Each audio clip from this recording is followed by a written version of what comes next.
He has done amazing work with AARP, the most notable of which is Holly Grove, Louisiana, which is a neighborhood inside of New Orleans. He has now taken that and is expanding it to the national arena, and so we're very fortunate to have him here. He would not be here if Margot C. were not here. So when I had lunch with him, he was telling me about all the good work that Margot's doing. Margot was the former president of AARP Tennessee. She is now in charge of all volunteer efforts in D.C. So actually where I ran into Margot was on a plane, and we were in Charlotte, and I was headed to wherever, and she was headed to D.C. So she's on the road quite a bit, and I said, oh, wait a minute, I thought you actually retired. And she's like, I'm retired to retire, I guess, I don't know. But Margot, thank you for all you do for our community and all the good things that you bring here. Jason's the Director of Outreach for the state of Louisiana. He coordinates AARP's volunteer field advocacy teams, research and technical assistance in healthcare, financial security, affordable and accessible housing, and mobility and transportation to serve the 50-plus population. I used to think that was old until I became 50-plus. So, and nearly 500,000 AARP members in Louisiana. His primary responsibility is to facilitate social change that enhances the quality of life for older adults. He has a background in planning, which is kind of close to my heart. And earlier today, he was talking about the many ways that Kingsport's livability initiatives have been emulated nationwide. So I'm anxious to hear about that. Jason, thank you for being here, and look forward to hear your comments.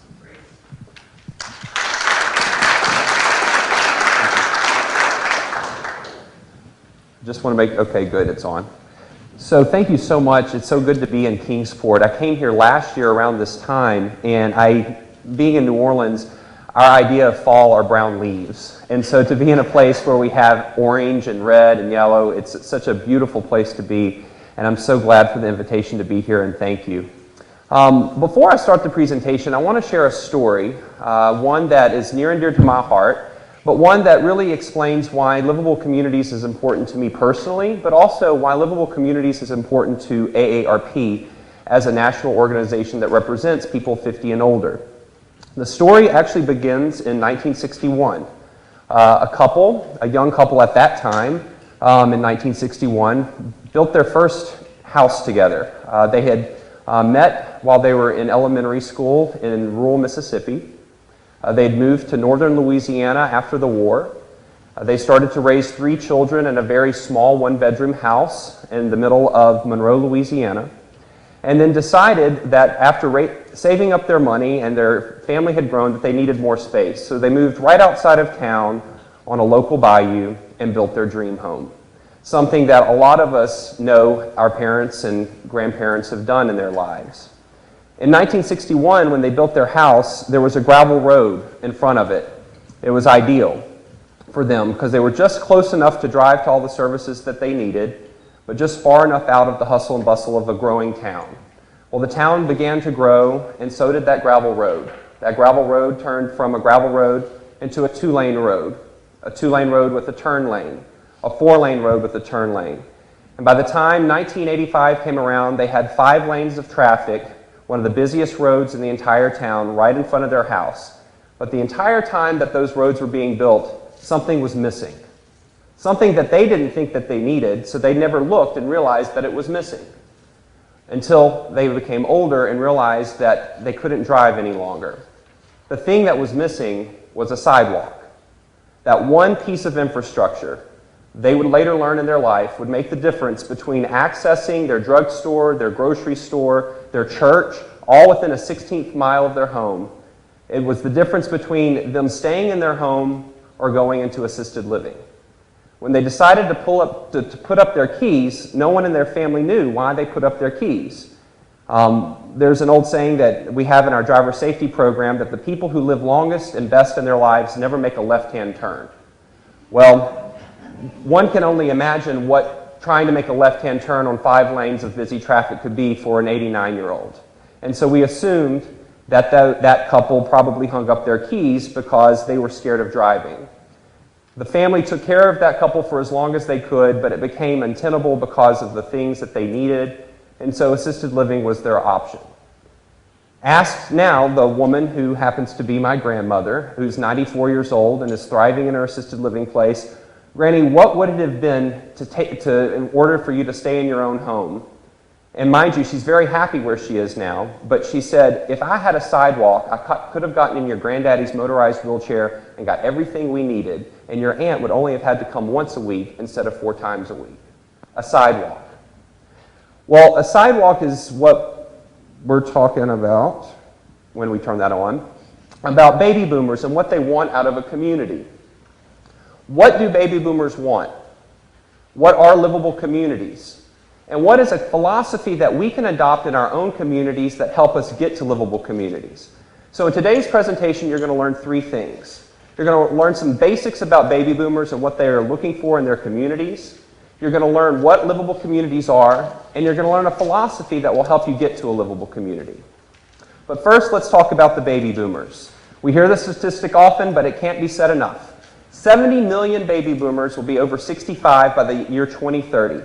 They're turning 65 at a rate of 10,000 a day. To put this in perspective, this is the largest age demographic in our country. They outnumber the Gen Xers and the Gen Yers, or also known as the millennials. They are the ones that are setting the tone for the demands of our community, of our state, and of our country. But they're not like their parents. They don't see retirement as the time of their golden years, as we often called it. The time to sit back and to watch the time go by. No, they're a different breed. They're active and engaged in their community. They're ones that want exercise and recreation opportunity, but they also want to be involved in civic opportunity in their community. But when it comes to their priorities, what's very interesting from their parents, the silent generation, is that number 1 priority for them are their families. Number 2 would be their finances, and number 3 would be their health. When AARP dug a little bit deeper into this to try to figure out why aren't finances the number 1 priority in the Great Recession, well, we found out that because if you have family nearby, it doesn't matter how cash-strapped you are or what health challenges that you're facing in your life, if you have family that's nearby, you can face those challenges. So family is number 1 priority for our baby boomers right now. And interestingly enough, one thing that almost they can all agree on, and in a country right now where we're divided on a lot of things, it's interesting to see almost 90% of a group agreeing on something, and that is that they want to stay in their house indefinitely. Indefinitely. Meaning by the time they turn 65, where they live, or within 5 years of 65, by the time they're 70, where they live is where they want to stay for as long as possible. But what does that mean? If they want to stay in their home, do the communities that they live in support that desire to stay in their home? And the answer, when you ask them if the community supports them, is no. That if you look and see what they desire, grocery stores, drug stores, doctor's offices, entertainment, transportation, all within walking distance of their home, overwhelmingly they say that that's what they desire. But there's a gap. Their communities aren't meeting that need. If you look at this chart, you're seeing a supply and demand curve. You're seeing a huge demand from the largest growing demographic in our country's history. The demographic that's going to have the wealth to determine the future of our communities and of our state and of our country, and they're asking for things that their communities are not providing. So to recap, the baby boomers want to remain active and engaged in their community. They prioritize family, finances, and health, and they also want to stay in their homes indefinitely, but as we saw before, their communities aren't necessarily prepared for them to stay in their own homes. So where does that bring us? Well, we have an idea as planners, because I'm also a planner by trade, even though I work for AARP, about a philosophy that started in the 1970s. That philosophy was called placemaking. And it was something that we used as planners in the 1970s and still use today. And like a lot of philosophies, it evolves with the concept as we implement the concept. But the basic tenets of the concept is that we capitalize on a community's assets, inspiration, and potential by building good public spaces that promote a people's health, happiness, and well-being. Now those are kind of lofty goals, right? Health, happiness, and well-being. What does that mean? What does it mean to be happy and have well-being in your community? Well, it's actually something that Gallup is measuring right now. They actually have a happiness index where they're measuring livability in communities all across the country to determine how people are happy in their own communities. Happiness is very important to people. It's very important to all of us. But we tend to ignore that when we're planning our communities. What is it that makes people happy? Well, in the beginning, in the 1970s, we thought of what made people happy were certain ideas. We built huge waterfront developments at costs of $25 and $30 million. We were creating place. We said, well, people like being near the river. They're happy when they're near the river. So let's build a $25 million amphitheater by the river that gets used about twice a year. Let's build a civic center. Let's have a civic center where we can have arts and entertainment and people can come from all over and experience the cultural richness of our community that gets used about 10 times a year. Jefferson Parish, Louisiana is building a $57 million civic center right now. And it's only 20 miles from 10 different auditoriums available to them from downtown New Orleans. We thought about senior centers. Well, seniors need a place to go be happy, and they're most happy when they're eating a cold luncheon meat sandwich and playing bingo. So let's build a hall with a tin roof so that they can eat cold sandwiches and play bingo. That's happiness, right? And we'll spend about $5 million on that because the contractor needed a little bit of extra money because we underbid it. Splash pads, not a bad idea, but it's a very popular idea that's going on in communities right now. It's the concept of pools are too expensive to build, so we can have a place for kids to run around in water. Now just think about this, where most splash pads are in communities. They're in the middle of your park, in your central park. If you're a low-income mother and you want to bring your kid to a splash pad, well, you're going to have to get that kid in the bathing suit. You may or may not have transportation, so you might have to get on the bus to go to the splash pad. You get to the splash pad with your kid in the bathing suit. There's probably not a place for them to change. They play for about an hour and they're wet. You roll them up in a towel and you get back on the bus for another 30 minutes to go home. Doesn't sound very fun after all, does it? Because we're building places without connection. We're building places without context.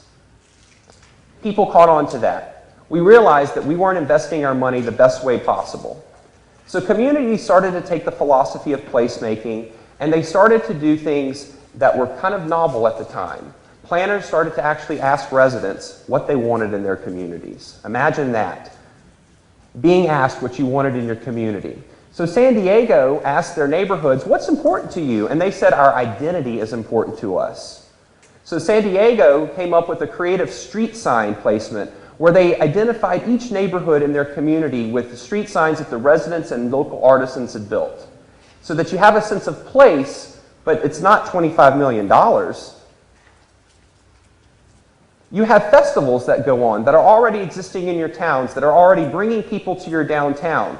Well, how are we going to capitalize on that festival so we're getting every bit of thing out of that festival, of economic development, of redevelopment out of that festival possible? Well, what they realized was, well, they were bringing people down to their downtown here in Natchitoches for their Christmas festival that brings over 700,000 people into a town of 5,000 people over a 2-week period of time. And they realized that people were looking at a vacant and dead downtown. And that if they could come and see a vibrant downtown and one that had opportunity, that they might come back when the festival's not going on. So they invested in their downtown. Right next door in Roanoke, Virginia, they're doing the same thing. They're using the concept of placemaking with a city market in their downtown to bring people back downtown to see the vibrance of it so they can shop and experience what it is to be back in our downtowns that we've all forgotten in so many of our communities. In Houston, a nonprofit has taken the concept of a senior center, that tin building that serves the cold sandwiches and plays bingo, and said, let's put all of our resources together and put all of our community center spaces in one space so that a mother can go and get additional training at a community college, a child can go and be in daycare, a grandmother can go and do pottery, and it's all in one space. So that the new community center is actually a community resource center. It's a multi-generational resource center. Some places don't have a lot of money, like Bogota, Colombia. But that doesn't mean that they can't be innovative or innovators. Cyclovia in Bogota, Colombia shuts down a major thoroughfare so that they can have pedestrians and bicyclists using a thoroughfare that generally cars use. All it costs is the cost of closing down a street. And you can, as city managers, can probably figure out, or in your own town, how much that costs. It's definitely not $25 million. Los Angeles thought that was a great idea. It's such a car-centric place that they're even doing it on Wilshire Boulevard. Now, how is this placemaking? Well, everyone that you see in that image in front of you, that's either walking or on a bicycle, is looking at Los Angeles on Wilshire Boulevard in a completely different way. They're out of their cars and they're seeing their community in a totally different way. We often talk about how frustrating it is when we want to make change in our communities and our residents don't see the change that we see. Well, do you blame them? We force them in their cars all day. How could they see Wilshire Boulevard having a bike lane if they've never even have experienced it as a pedestrian or bicyclist? We even have places around the world that are recognizing that children aren't the only people that need to have a fun place to play. Older adults also need a fun place to play. They have senior playgrounds happening all now in the United Kingdom, in Munich, Germany. The Bronx, New York is actually building their first senior playground. These are places that make the place that says, not only do we want to have a space for our older adults to have exercise and recreation, but it sends a message to everyone in your community. The message is, we care about all ages in our community.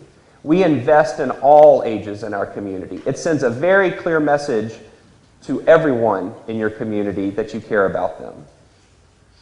Okay, so we've seen a lot of great ideas. We've seen pieces of what placemaking is, but what does it look like, or what is the result when all of these places start coming together?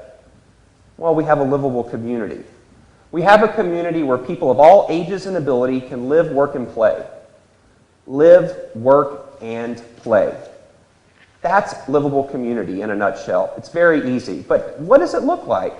Well, you're fortunate enough to be in a community that is a livable community, that's working hard to become a livable community, that has dedicated resources to becoming a livable community, right here in Kingsport.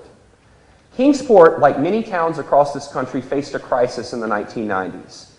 Their manufacturing jobs were leaving, their economic development was at a standstill, and they were at a crossroads of either withering at the vine like the Rust Belt, or reinventing themselves to become a place to attract people of all ages and abilities to live, work, and play. They came together and they agreed over a certain amount of time that they had to do things in their community. And a lot of the things that they're doing is placemaking. It's bringing people downtown for concerts. It's creating public art and visible spaces that show that they care and support the artistic community here. They are creating walking trails that say we care about the health and vitality of our residents, and we also care about the connectivity and mode share, which is a planning term, meaning what people are using to get around. And they are saying we want them to be able to walk just as much as they can drive and ride a bicycle. We want them to be able to come down and experience our farmers market and all the resources that we have around in Northeast Tennessee. We also are going to build a splash pad, but we're going to do it in context. We're going to build it next to an aquatic center. Imagine that. We're going to build the aquatic center next to our YMCA. Imagine that. And we're going to build all of this across the street from our new 21st Century Civic Center, which is actually a hotel and convention center that was built on a public and private partnership. We can't do this alone, y'all.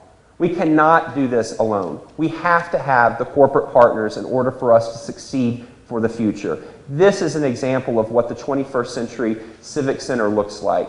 It's a place where you have a hotel that's earning revenue, a convention space to hold meetings, across the street from your aquatic center and your YMCA, that's connected not too far from your downtown.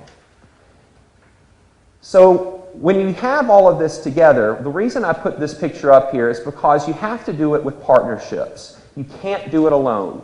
And one of the reasons I came and visited with Margot is I wanted to find out what this buzz in AARP was about this woman named Margot C., who had all these partnerships happening around Kingsport, Tennessee. Look at that sign. They built a community garden, not just one organization, not just the city, but a partnership of organizations built that community garden. And you say, well, it's just a community garden. It's a message. It's a message to the community and to the region that you're working together. It's a message that you care about how your community looks and how your community is engaged. So you hear all of this about placemaking, you see how it can all come together, but how do you take this back to your hometown? How do you incorporate this in the work that you're doing? Well, we've already heard that you don't do it to or for people with leadership, you do it with people, and I want to reiterate that. Don't do it to your community, don't do it for your community, do it with your community. Because if you go at it alone, I promise you, you will fail. If you go at it alone, you will fail. But who is with our community? These are common resources in almost every community across the country. Now granted, the Robert Wood Johnson Foundation might not be in your town, but it might be somewhere nearby, but I guarantee you they have a grant program that you might be able to apply for. The American Planning Association has a chapter in every state in this country. They're the most underutilized resource that you have. You have access to planners through this organization who often give their time pro bono to help you figure out or revisioning or reimagining of your communities. The United Way, the Red Cross, the National Council on Aging, almost all of you have a council on aging in your parish or county. These are the partners that you need to be reaching out to. These are the individuals that have a stake in the future of your community. They are all working just like you to make your community better, but they're all working in silos. We've got to come together. So how do we do this? Here's your action plan. This is what I would like you to take away from today. The number one rule that I would ask from you is to not go at it alone. Do it with your community. Do it with your community by building a coalition. Build a coalition of stakeholders. And build a coalition of stakeholders by engaging everyone.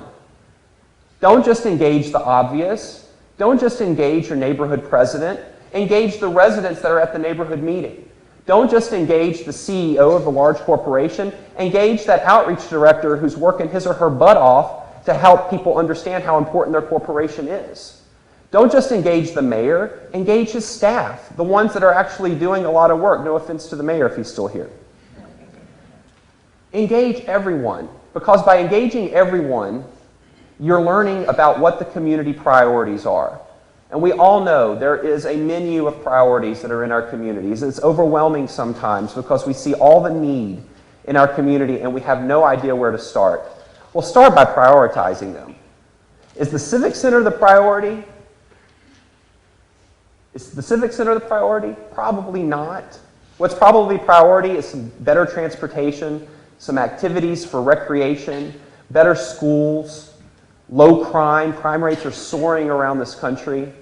There's a lot of things that are our priorities that you can identify by engaging everyone. And once you identify the priorities, this final step is the most important. You got to start somewhere and do something. Don't sit on your hands because you can't feel like you can start. Don't wring your hands over and over because you don't know who's going to do something.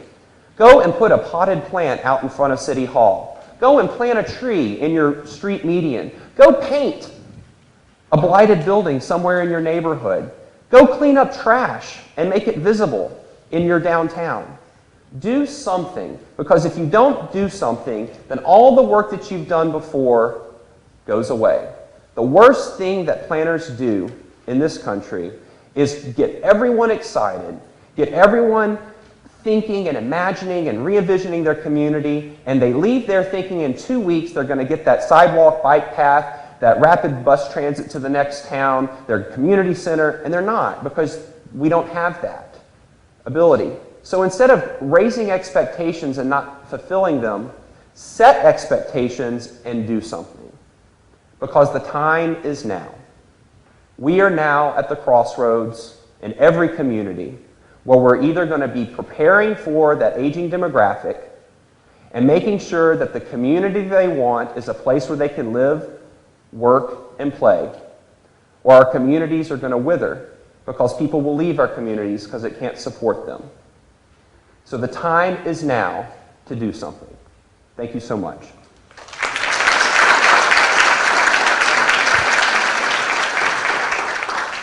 Questions? I'm available. Any questions? Do we have any questions?